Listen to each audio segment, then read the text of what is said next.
সব সময় আল্লাহর কাছে এই দোয়াটা যেন আমরা করি, আল্লাহ কিয়ামতের দিন তুমি আমার হিসাব নিও না,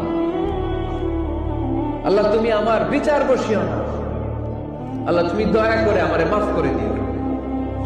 আল্লাহ যার বিচার করবেন ও জাহান্নামে যাবে, আর যার বিচার করবেন না সে জান্নাতে যাবে।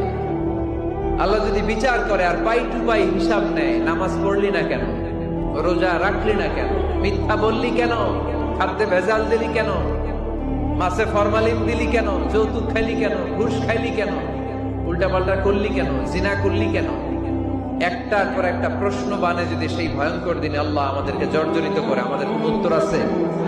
সেদিন আমাদের বাঁচার কোন উপায় আছে?